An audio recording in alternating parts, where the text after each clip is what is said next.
Adam Silver has caused quite a stir in WNBA world because he just went on the Today Show and he was talking about the WNBA CBA. And here's what he had to say. He said, "I think share isn't the right way to look at it because there's so much more revenue." The WNBA is officially in turmoil. Adam Silver, an NBA executive and commissioner, they're supposedly at odds with Kathy Angelberg. The players are not happy. Caitlyn Clark may hold the key to the league's future, and owners are in a frenzy. The irony is just terrible.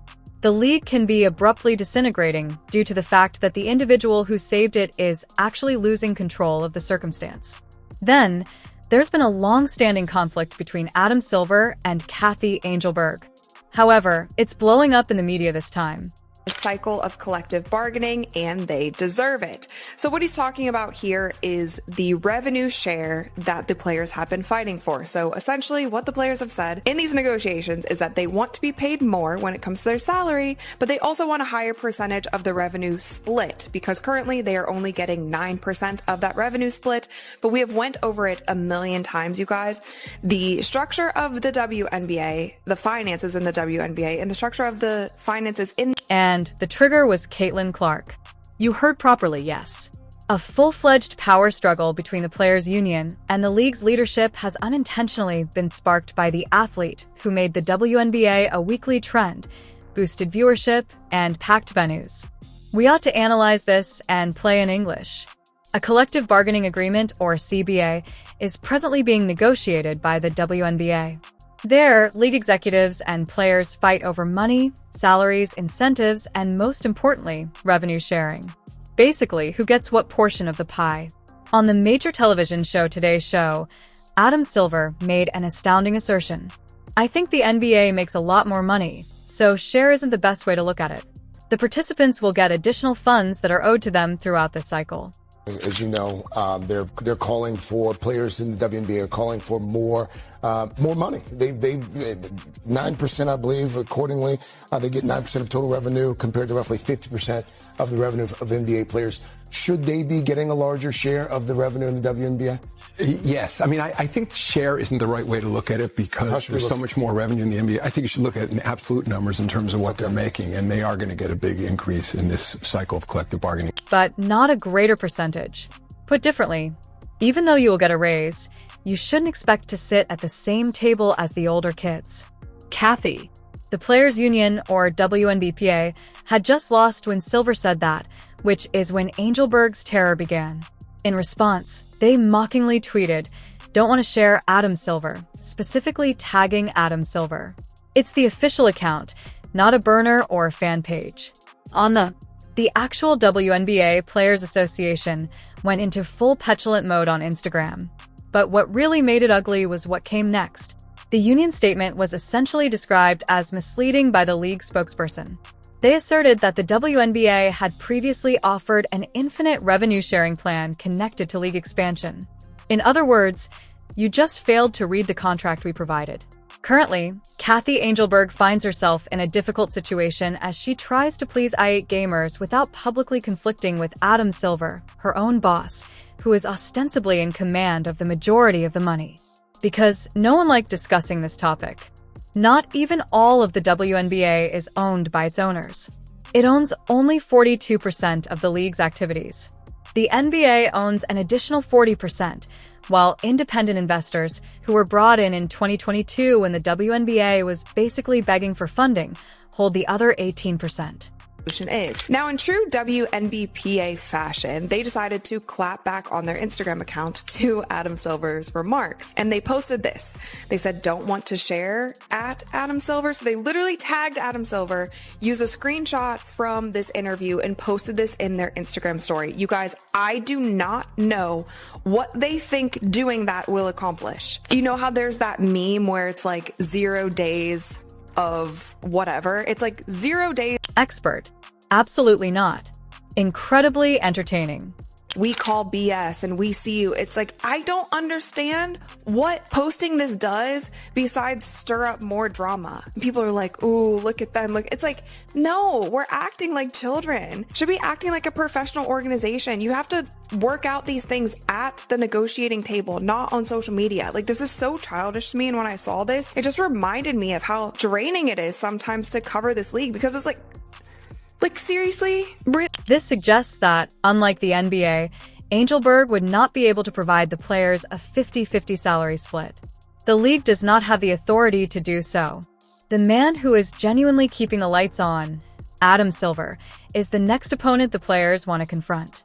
All of the present owners, investors, and sponsors are in a condition of silent anxiety as a result.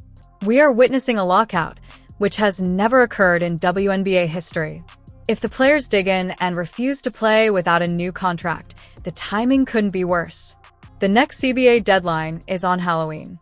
And trust me when I say that will be frightening to everyone.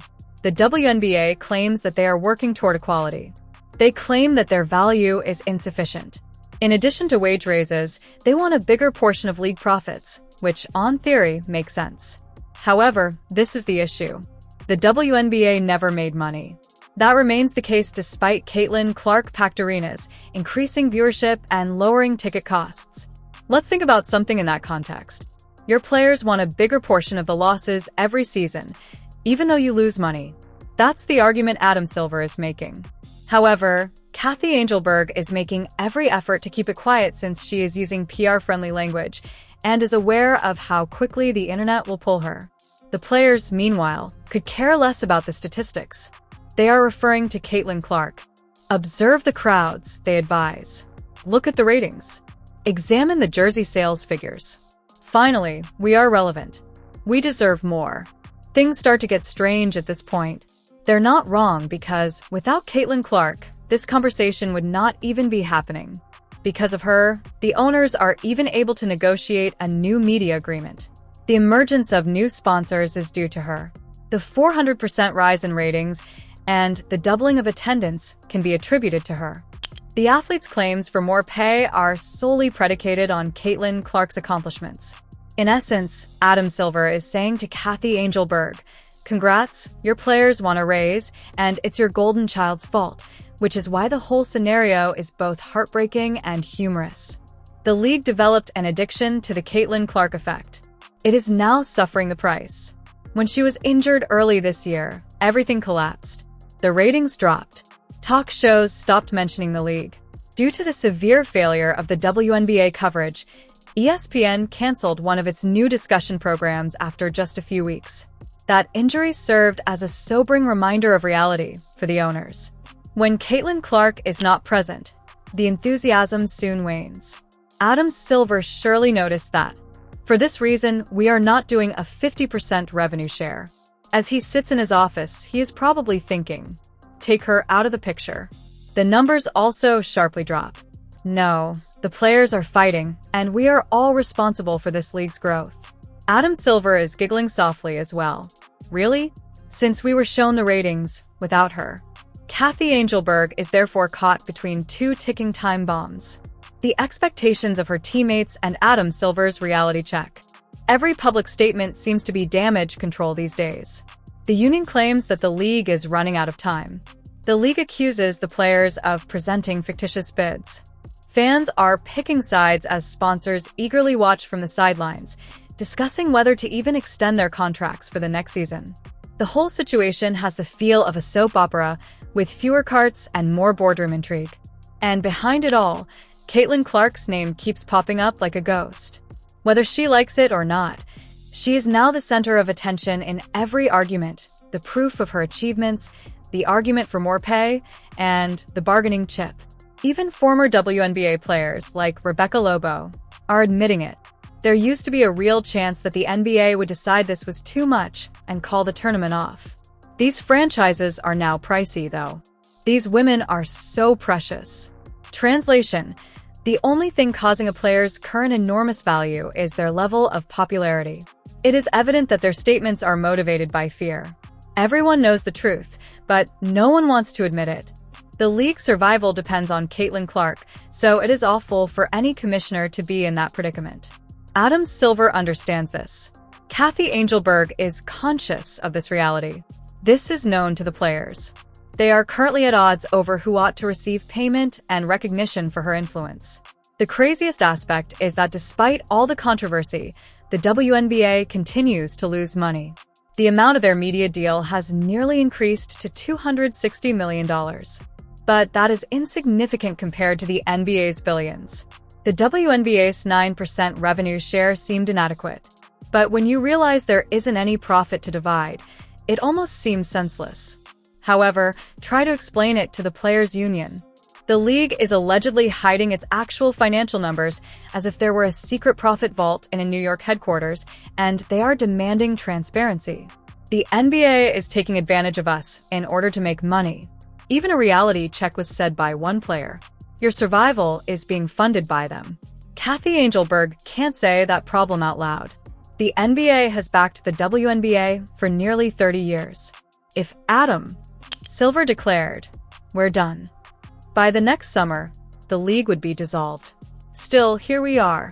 The commissioner's office is secretly concerned about what might occur if the players follow through on their threat to walk. The league's entire empowering reputation is in danger. The idea that women's basketball is now thriving could backfire if the 2021 season doesn't happen. Who do you believe will be responsible?